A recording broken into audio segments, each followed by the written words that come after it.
Assalamualaikum warahmatullahi wabarakatuh. Selamat pagi semuanya. Bagaimana kabarnya pagi hari ini? Semoga pada pagi hari ini kalian masih diberikan kesehatan ya, sehingga bisa menjalankan aktivitas pada hari ini dengan semangat itu pastinya. Oke, baiklah, di sini saya sedikit mengingatkan pada kalian semuanya, mengingat virus-virus yang di luar sana masih banyak sekali yang mengancam kesehatan kita. Maka dari itu saya hanya mengingatkan, jangan lupa untuk menjaga kesehatan pada pagi hari ini dengan caranya makan dulu sarapan sebelum beraktivitas, kemudian jangan lupa untuk mandi ya. Baiklah, uh, selanjutnya perkenalan ya. Mengingat saya masih baru ya, langkah lebih baiknya kita perkenalan terlebih dahulu ya. Baiklah, perkenalkan, nama saya Ahmad Abdul Aziz Rifai. Saya mahasiswa magang dari IAIN Tulungagung yang insya Allah juga alumni dari Imam Arif, lebih tepatnya tahun 2017 ya. Di sini saya akan mengampu mata pelajaran fikih yang diampu oleh Bapak Rozi. Insya Allah kurang lebih selama 2 bulan saya akan menemani kalian dalam membahas masalah fikih. Baiklah, untuk menyingkat waktu pada pagi hari ini, kita akan langsung saja ya membahas kelanjutan dari materi yang kemarin. Mungkin yang kemarin kita membahas tentang masalah khomer yang sudah dijelaskan oleh Pak Rozi. Di sini saya akan menjelaskan kelanjutannya, yakni tentang mencuri ya. Kita langsung aja pergi ke PPT. Kita akan membahas tentang masalah bab mencuri atau dalam bahasa Arabnya itu disebut dengan korina ya. Selanjutnya pasti di pikiran kalian banyak sekali pikiran-pikiran ataupun pertanyaan-pertanyaan yang timbul. Oke. Apa sih itu yang definisi pencuri itu? Apa sih hukumannya bagi si pencuri itu ya? Kemudian katanya ada nisabnya. Itu berapa sih jumlahnya? Kemudian apakah ada dalilnya kah? Nah, kita akan menguatnya semuanya di slide yang selanjutnya. Oke. Oke, di sini saya akan memaparkan sedikit poin-poin penting pada pembahasan kali ini ya. Yang pertama adalah pengertian mencuri, ya. Kemudian yang nomor kedua adalah pembuktian praktek pencurian. Kemudian untuk yang ketiga adalah had pencuri atau had mencuri tadi. Kemudian yang keempat adalah nisab barang yang dicuri, ada nisabnya. Kemudian yang kelima adalah pencuri yang dimaafkan. Langsung aja nggih, kita akan masuk pada poin yang pertama yaitu tentang pengertian mencuri nggih. Di sini ada menurut bahasa dan juga menurut istilah nggih. Untuk menurut bahasa, mencuri adalah mengambil harta atau selainnya milik orang lain secara sembunyi-sembunyi. Dadose ingkang namanya mencuri niku nggih, niku mengambil hartane tiang secara sembunyi-sembunyi. Tapi semisal secara terang-terangan, secara premanisme, secara niku namine perampasan, perampokan dan sebagainya. Niku hukumannya lebih kejam daripada pencurian. Ya. Intinya yang namine mencuri niku dilakukan secara sembunyi-sembunyi. Ya. Pencurian niku secara sembunyi-sembunyi. Niku contohnya di samping enek pen, wonge ra roh, adewe ambil. Nek kono enek apa? Wonge ra roh, ade jipuk. Iku namine niku mencuri. Tapi semisal wonge niku ngertos, lek semisal adewe jipuk niku namine pinten malih nggih. Beda lagi niku bukan mencuri tapi merampas dan sebagainya. Kemudian menurut istilah nggih, menurut istilah mencuri adalah mukhalaf yang mengambil harta orang lain secara sembunyi-sembunyi. Jika harta tersebut mencapai satu nisab, terambil dari tempat simpanannya dan orang yang mengambil tidak memiliki andil kepemilikan terhadap harta tersebut nggih. Dadose menurut istilah niku lebih merucut lagi, lebih spesifik lagi bahwasanya yang namanya mencuri niku adalah mukhalaf yang mengambil harta orang lain secara sembunyi-sembunyi nggih. Jika harta tersebut niku mencapai satu nisab nggih, semisal hartanya sing diambil niku sudah melebihi batasan dari pencurian niku terambil dari tempat simpanan nih, dan orang tersebut sing mencuri niku mboten memiliki hak atas harta yang dimilikinya niku disebut dengan mencuri nggih. Selanjutnya adalah untuk kelanjutannya itu syarat-syarat berlakunya hukuman had terhadap tindak pencurian nggih. Untuk yang pertama, syarat berlakunya hukuman had bagi si pencuri adalah pelaku pencurian adalah mukhalaf. Mukhalaf itu apa? Orang yang sudah terbebani secara syariat. Kemudian berakal dan balik. Itu penting. Kenapa? Karena pena catatan amal ya nggih. Menurut dawuh Rasulullah, pena catatan amal niku diangkat dari 3 orang. Maksudnya dari 3 golongan orang ini nggak punya catatan amal. Yang pertama, anak kecil sampai ia bermimpi basah atau balik. Yang kedua, dari orang tidur hingga terjaga. Kemudian yang ketiga atau yang terakhir adalah dari orang gila hingga berakal sehat. Atau saya dari ketiga golongan tadi itu tidak memiliki catatan amal, nggih. Yang pertama tadi adalah anak kecil sampai bermimpi basah. Semisal si nyolong niku cacile pripun, Pak? Niku mboten saged dihukumi had. Semisal nyolong, tapi tetap niku namine pencurian atau menyolong. Kemudian dari orang tidur hingga terjaga. Lah semisal wongi turu kemudian pas turu niku wongi karo ngrayang-ngrayang sebagainya nyolong niku nggak bisa dihukumi had, nggih. Soalnya niku catatan amal mboten wonten. Kemudian dari orang gila hingga berakal sehat. Lah Pak, lah semisal sing nyolong ndek wingi anu lho Pak, kula dicolong kalih wong gendeng niku. Lah sing gendeng niku mboten saged dihukumi had. Soalnya napa niku mboten wonten akale, nggih. Terus yang kedua, syarat berlakunya hukuman had yang kedua niku adalah barang yang dicuri niku milik orang lain, nggih, sudah pasti niku. Lah semisal njipuk barangnya dhewe niku namine bukan mencuri. Kami emang haknya sampean pribadi. Kemudian yang ketiga adalah pencurian dilakukan dengan cara diam-diam atau sembunyi-sembunyi, tidak secara terang-terangan. Seperti yang tadi saya sampaikan bahwasanya yang namanya mencuri itu adalah dilakukan secara diam-diam ataupun secara sembunyi-sembunyi. Iki semisal dilakukan secara terang-terangan, wonge ngertos adil njipuk barange niku namanya bukan mencuri tapi merampas, merampok dan sebagainya. Itu hukumannya lebih kejam, nggih, benten. Kalau sebenarnya namanya mencuri itu dilakukan secara sembunyi-sembunyi, orangnya mboten ngertos, wonge ndak roh lek adewe njipuk barange wonge niku. Kemudian yang keempat adalah syarat berlakunya hukuman had yang keempat niku napa? Barang yang dicuri disimpan di tempat penyimpanan, nggih. Barangnya sing napa niku sing dicolong niku nek tempat penyimpanan, entah niku nek dompet kah, kemudian nek tas sampean kah, nek lemari di rumah dan sebagainya, di tempat penyimpanan.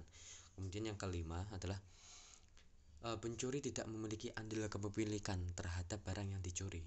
Jika pencuri memiliki andil kepemilikan, maka tidak dikenai hukuman had walaupun melebihi nisab pencurian. Nggih. Dadose paling penting niki.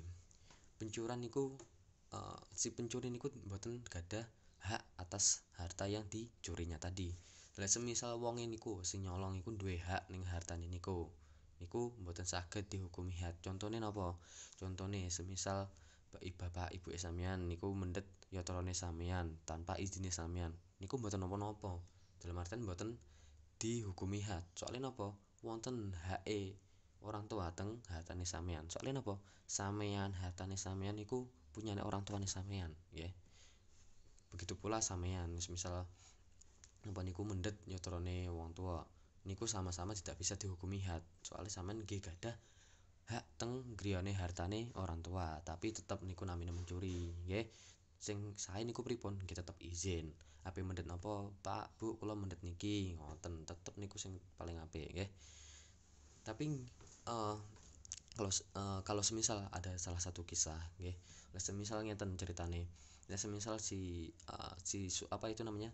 Yang istri itu boleh mengambil hartanya si suaminya apabila si suami tidak memberikan nafkah kepada si istri, sama sekali tidak memberikan nafkah, yang intinya pulang cuma ngamuk-ngamuk, kemudian cuma intinya pulang harus ada makanan biologis, pulang langsung pergi lagi gitu. Jadi ini nggak memikirkan si istri itu punya mendapatkan uang itu dari mana dan sebagainya, nggak memikirkan sebagainya. Itu si istri boleh mengambil uang si suaminya tadi, tapi batasannya apa? Secukupnya untuk hari itu saja. Oke, niku soal HN niku. Tapi semisal niku mboten pencurian nggih. Tapi semisal mendete niku lebih dari hari itu, contohnya mendete untuk 3 bulan dan sebagainya, kan mboten ngertos mungkin apa niku suaminya niku meninggal kapan sebagainya. Kan intinya satu hari niku selagi wonten saged mendhet angsal mendhet hartane apa uangnya si suami damel mencukupi kebutuhan hari itu aja, untuk mencukupi kebutuhan mawon, nggih. Kemudian selanjutnya atau syarat berlakunya hukuman had yang keenam atau yang terakhir adalah barang yang dicuri termasuk harta yang diperbolehkan dan mencapai jumlah 1 nisab. Maksudnya harta sing diperbolehkan iku sing pripun? Hartane niku mboten haram, mboten kaya jumlahe khomer, kemudian barang-barang sing diharamne oleh Allah, kaya alat musik kaya suling dan sebagainya. Niku mboten asal, nggih. Niku mboten asal dihukumi had. Semisal napa niku nyolongi kaya mobil, uang, perhiasan niku baru saged dihukumi had dan mencapai jumlah satu nisab nggih, mencapai jumlah satu nisab. Semisal nisabe pencurian niku pinten? Contone semisal pencurian nisabe niku 4.000 lah. Nah, semisal si pencuri niku melebihi dari nisabe 4.000 iku, contone nyolongi 5.000 lah. Niku saged dihukumi had. Soalnya napa? Sampun mencapai jumlah satu nisab. Nah, semisal tapi 3.000 dereng saged dihukumi had ya. Apabila praktek pencurian yang tidak memenuhi syarat-syarat di atas, maka pelakunya tidak dapat dikenai had. Niku pasti nggih, misal syarat dari ke-6 tadi masih belum terpenuhi ke-6-nya, niku mboten saged dihukumi had. Namun demikian, hakim berhak menjatuhkan hukuman takzir kepadanya. Datose ya walaupun mboten saged dihukumi had, tapi tetep wonten hukuman. Soalnya nggih namine mencuri nggih. Tapi hukumannya napa? Hukuman takzir saking hakim ngoten. Selanjutnya tentang pembuktian praktek pencurian nggih. Seorang yang melakukan tindak pencurian dapat diberikan hukuman had apabila si pencuri dapat dibuktikan melalui salah satu dari kemungkinan berikut nggih. Ini salah satunya saja. Yang pertama, kesaksian dari 2 orang saksi laki-laki yang adil dan merdeka nggih. Semisal ada orang apa jenenge wong nyolong kemudian saksinya cuma satu, walaupun laki-laki nggak bisa. Yang penting niku napa? Saksine niku 2 orang laki-laki adil dan merdeka. Saksine niku kuduan. Lah semisal 4, 3 alhamdulillah malah lebih banyak. Minimal niku 2 orang saksi laki-laki. Ya walaupun wonge mboten ngaku tapi wonten saksine kalih niki laki-laki sing adil dan merdeka, niku pun saged diterima tuduhane niku. Kemudian sing kedua, napa niku? Kemudian sing kedua adalah semisal pengakuan dari pelaku pencurian itu sendiri. Nah, semisal niku si pencuri niku ngaku sendiri, niku sae, niku apik. Pak, kula nganu, kula wau nyolong. Nah, niku saged di napa niku diterima nikune pengakuane. Sae niku taubat, nggih. Kemudian sing ketiga nggih, sumpah dari si penuduh. Lah semisal napa niku si pencuri niku enggak ngaku, tapi si penuduh utawa wong sing dianu apa sing saksine niku wani nuduh, wani gawe sumpah, niku saged diterima tuduhane. Perlu digarisbawahi, jika terdakwa pelaku pencurian menolak tuduhan nggih. Jika terdakwa pelaku pencurian menolak tuduhan tanpa disertai sumpah, maka hak sumpah berpindah kepada penuduh. Dalam situasi ini, semisal jika penuduh berani bersumpah nggih. Jika penuduh berani bersumpah, maka tuduhannya diterima nggih. Maksudnya pripun? Nah, semisal si sing nyolong niku nggih menolak tuduhane dari si penuduh tadi, aku nggak nyolong, tapi nggak wani sumpah. Nah, dalam hal ini hak sumpah iku pindah yang si penuduh. Lah semisal si penuduh iku wani nuduh dengan bersumpah, loh aku wani sumpah lho lek wonge kuwi nyolong. Nah, semisal ngoten niku sumpahe niku diterima, maka tuduhane niku tadi terhadap si pencuri niku diterima. Ngoten. Nggih. Masuk ke poin yang selanjutnya. Ya. Yakni tentang had mencuri. Had niku napa? Apabila tindak pencurian sudah memenuhi syarat yang ditentukan di atas, baik yang tadi adalah 6 syarat tadi, kemudian yang di bawahnya tadi ada 3, maka pelakunya wajib dikenai hukuman had mencuri nggih. Terus wajib dikenai hukuman had mencuri. Hukumannya apa? Sudah dijelaskan dalam surat firman Allah dalam surat Al-Maidah ayat 38. Bismillahirrahmanirrahim. Wasyariku wasyarikatu faqta'u aydiyahuma jazaa'an bima kasaba nakalam minallah wallahu azizun hakim. Yang artinya laki-laki yang mencuri dan perempuan yang mencuri, potonglah tangan keduanya sebagai pembalasan bagi apa yang mereka kerjakan dan sebagai siksaan dari Allah. Dan Allah Maha perkasa lagi Maha bijaksana. Surat Al-Maidah ayat 38. Rasulullah Shallallahu alaihi wasallam juga menjelaskan dalam hadisnya, Bismillah, la'anallahu syariqa yashrikul baydata fatuqta'u yaduhu yasriqul habla fatuqta'u yaduhu. Yang artinya Allah melaknat si pencuri telur sehingga tangannya dipotong, dan Allah melaknat si pencuri tali hingga dipotong tangannya. Hadis riwayat Bukhari nomor 6086. 6.285. Terus hukumane ngoten niku. Nggih kejam nggih, dipotong tangane, potong kakine. Terus rututannya pripun? Nah, iki kita bahas selanjutnya. Lanjutane nggih. Di sini terdapat dua pendapat. Pendapat pertama menurut Imam Malik dan Imam Syafi'i. Niku berpendapat bahwasanya hukuman had niku sebagai berikut. Ya, semisal si si pencuri niku nyolong yang pertama kali, masih mencuri untuk yang pertama kalinya. Niku dipotong potong tangan kanan. Niku untuk pencurian yang pertama. Nah, semisal panggah nyolong malih, nyolong yang kedua, niku dipotong kaki kirine. Nah, semisal panggah nyolong malih ataupun nyolongi niku pun sing ketiga, niku dipotong tangan kirine. Nah, semisal panggah tetep maling malih, tetep sing keempat niki. Niku dipotong kaki kanane untuk pencurian sing kelima. Kemudian untuk yang terakhir, niki nggih mboten terakhir nggih. Semisal panggah nyolong malih walaupun tangan kakine pun mboten wonten panggah nyolong, niku hukumannya takzir. Dadi penjarakan hingga bertaubat untuk pencurian kelima. Terus semisal napa niku mumpun nyolong niku kelima kalinya. Untuk kelima kalinya itu hukumannya mboten dipotong malih. Tangan kalih kakine pun mboten wonten, hukuman malih napa digantos takzir kalih dipenjara ngantos sampai dia bertobat. Ya, sampai dia bertobat baru dilepaskan. Nah, untuk yang pendapat kedua itu adalah menurut Imam Abu Hanifah dan Imam Ahmad. Nggih, niku berpendapat bahwa hukuman had sebagai berikut. Nggih, niku benten kalih sing pendapatnya Imam Malik dan Imam Syafi'i. Pendapatnya Imam Abu Hanifah dan Imam Ahmad niku sing pertama, semisal untuk si pencuri niku masih nyolong untuk yang pertama kalinya, niku hukumannya napa? Potong tangan kanan. Untuk yang pertama adalah hukuman potong tangan yang kanan. Semisal panggah nyolong malih sing untuk yang kedua, niku potong kaki kiri. Nah, terus pun kanan kali kiri. Kemudian loh, kok sama Pak? Nah, bentene niki. Lek semisal tasik nyolong malih, niku hukumannya benten. Niku hukumannya malih takzir. Kan lek sing wau, sing Imam Malik dan Imam Syafi'i sampai 4 kali baru ditakzir. Kalau yang Imam Abu Hanifah dan Imam Ahmad ini cuma cukup 2 kali. Dua kali, semisal 2 kali pencurian, untuk yang ketiga kalinya tetap mencuri, itu hukumannya diganti takzir, nggih. Ngoten benten kalihan wau. Selanjutnya adalah nisab barang yang dicuri. Ya, tadi berapa sih nisabnya itu, kadarnya itu berapa? Terdapat beberapa pendapat terkait jumlah nisab barang yang dicuri, yaitu yang pertama menurut mazhab Hanafi nggih, nisab barang curian adalah 10 dirham.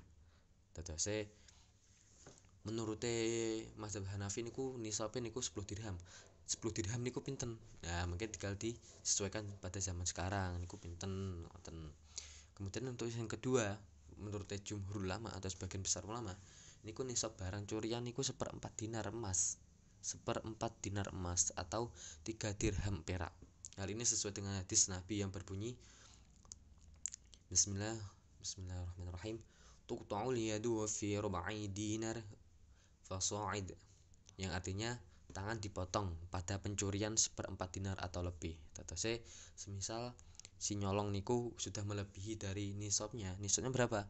Untuk sebagian jumhur ulama itu mengatakan bahwa 1/4 dinar emas. Semisal colongannya melebihi 1/4 dinar emas, maka pun bisa dihukumi had atau potong tangan tadi. 1/4 dinar emas niku pinten nggih? Nah, niku disesuaikan sekarang. Satu dinar emas niku sakniki regane pinten. Nah, niku dibagi 4. Semisal 1 dinar emas niku 2 juta, dadose 1/4 niku 500.000. Ngoten. Nah, semisal melebihi 500.000 niku bisa dihukumi had. Mencuri, ngoten.